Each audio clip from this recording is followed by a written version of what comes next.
Hi అండి, నేను మీ మాధవిని. ఈరోజు మన వీడియోలో అందరూ ఇష్టంగా తినే బెండకాయ వేపుడిని కొంచెం కూడా జిగురు లేకుండా పొడి పొడిలాడుతూ రుచిగా చేయాలి అంటే నేను చెప్పిన ప్రాసెస్లో కనుక చేసి ఈ ఒక్క పొడి నూరి కనుక వేశారంటే అబ్బా, ముద్ద ముద్దకి కమ్మగా ఎంత బాగుంటుందో తెలుసా. కూర కోసం అన్నం తింటారండి, అంత బాగుంటుంది. మరి లేట్ చేయకుండా బెండకాయ వేపుడు ఎలా చేయాలో చూసేద్దాం రండి.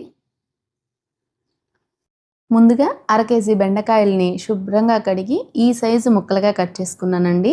ఇప్పుడు ఈ బెండకాయ ముక్కల్ని పక్కన పెట్టేసుకొని స్టవ్ మీద అడుగు వెడల్పుగా ఉండే కళాయి తీసుకోవాలి.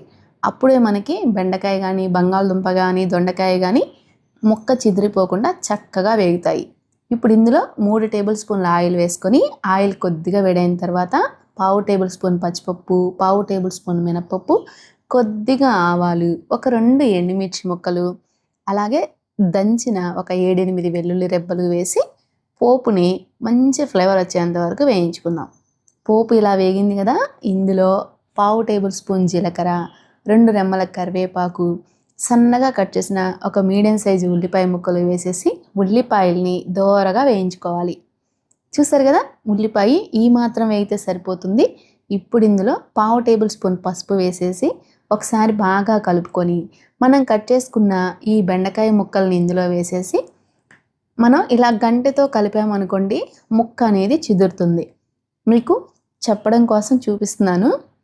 అలా కాకుండా నేను ఇక్కడ చూపిస్తున్నట్టు కనుక మీరు కళాయితో ఇలా ఎగరేసినట్టు కలిపారనుకోండి ముక్క అనేది చిదిరిపోకుండా చక్కగా వేగుతుంది.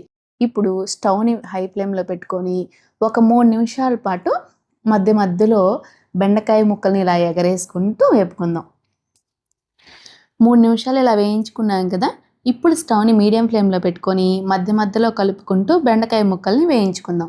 మనకి ఈ బెండకాయ ముక్కలు వేగేలోపు స్టవ్ మీద ఒక కళాయి పెట్టుకొని 30 గ్రాముల ఎండు కొబ్బరి, అలాగే మన కూరకి కారానికి తగ్గట్టుగా ఒక 7-8 ఎండుమిర్చి వేసి స్టవ్ని లో ఫ్లేమ్లో పెట్టుకొని ఎండు కొబ్బరి రంగు మారేంత వరకు వేయించుకుందాం.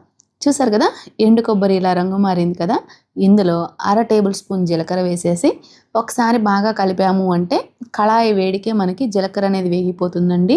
ఇప్పుడు స్టవ్ ఆఫ్ చేసేసుకొని ఒక మిక్సీ జార్ తీసుకొని ఇందులో వేసుకుందాం. ఇప్పుడు కూరకి తగ్గట్టుగా అర టేబుల్ స్పూన్ ఉప్పు కూడా వేసేసి మెత్తగా గ్రైండ్ చేసుకుందాం. మనం ఉప్పు అనేది బెండకాయల్లో ఎప్పుడూ కూడా ముందు వేయకూడదండి. వేసామంటే బెండకాయ వేగకపోగా జిగురు వస్తుంది, గుజ్జు గుజ్జుగా అయిపోతుంది. ఇక్కడ చూస్తారు కదా, 12 నిమిషాలకి బెండకాయ అనేది చక్కగా వేగిందండి. మనకి ఈ మాత్రం వేగితే సరిపోతుంది. చూడండి, ముక్క ముక్క తిక్కకుండా ఎంత చక్కగా వేగిందో.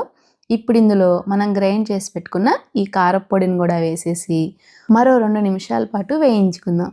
ఇంతేనండి, చాలా సింపుల్గా మనం టేస్టీగా బెండకాయ వేపుడు అయితే చేసుకోవచ్చు.